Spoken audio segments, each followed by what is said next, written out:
Welcome to our channel. Today we how to log into Google Search Console, monitor SEO performance step by step clearly. Open your web browser on your computer or phone. Type search.google.com/search-console in the address bar and press enter. Make sure you are connected to the internet and the page fully loads. Click the Start Now button if you see it on the landing page. Choose the Google account you want to use for your website. If you are not signed in, enter your Gmail email address and click Next.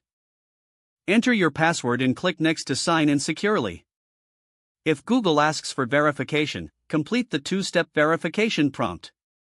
Once inside, look for the property selector on the top left area.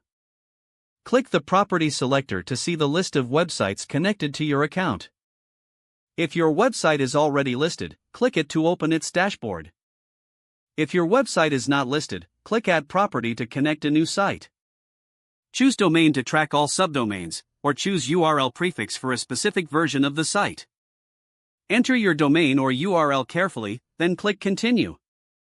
Follow the verification method Google offers, such as DNS record, HTML file, HTML tag, or Google Analytics.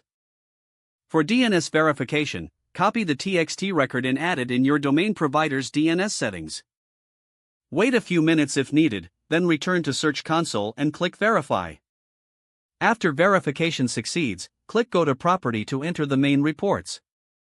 Click Performance on the left menu to view clicks, impressions, CTR, and average position. Set the date range at the top to compare recent performance with a previous period. Use the Queries tab to see which search terms bring traffic to your site.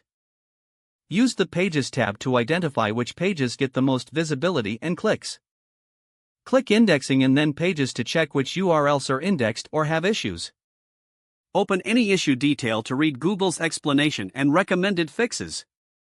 Click Experience to review core web vitals and page usability signals. Click Sitemaps to submit your sitemap URL if you have not done it before. Go to Settings to confirm ownership, users, and important configuration details. Bookmark the Search Console page and check it regularly to track SEO progress. Don't forget to like this video and subscribe to our channel for more step-by-step tech guides.